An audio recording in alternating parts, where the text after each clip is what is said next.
كان سوبنا صلى الله عليه وسلم ودونك كتغي هدي اللي جوغاي uu joogi lahayaa sharaf badnaa haddana ma garanayo wallah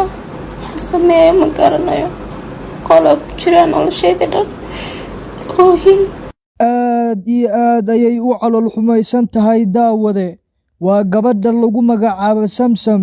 ee wiilkeedu uu ku dhintay dalka Malaysia isla mar ahaantaana uu u geeriyooday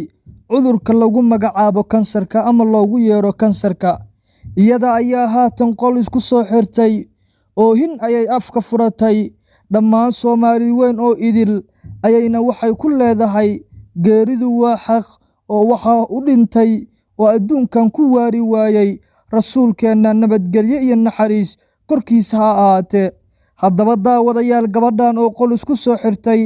iyadana qabta kansarka fariinna soo dirtay oo soo dhigtay baraheeda bulshada ayaan warbixinteenan daawada idinkugu hayaa haddii aad tahay qof Soomaaliyeed kuna jiro dhiigga Soomaaliga isla mar ahaantaana u damqanaya gabadhan muuqaalka la garee siduu u baaho isla mar ahaantaana bulshaweynta Soomaaliyeed oo idil ay ugu wada kacaan sida ay wax ugu qaban lahaayeen gabadhan ku mahadsanid daawade kuna soo biir baraheena bulshada ee Ducaysana Media ku mahadsanid daawade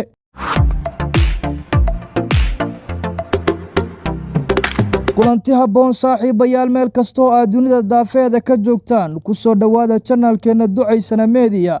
iyo page-keena Ducaysana Media oo alaabaan idinkugu soo gudbino warbixinada markaasi taagan oo aan isleenahay bulshada waa loo gudbin karaa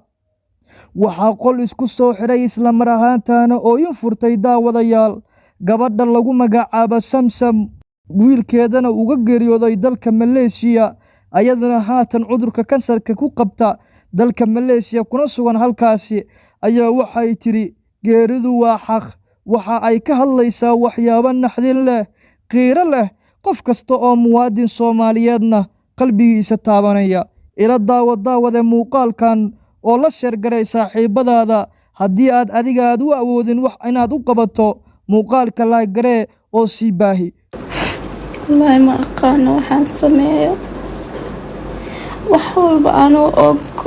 ayna qadarihiin qof kasta adduunka la jecel yahay oo la joogaynin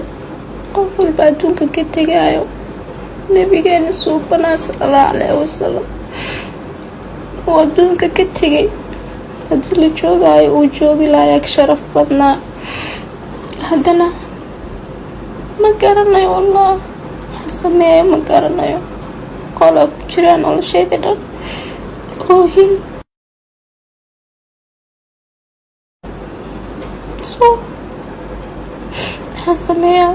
ku mahadsanid daawashada muuqaalkan fadlan ku soo biir baraheena bulshada ee Ducaysana Media muuqaalka la garee tan iyo kulanti dambe nabadiino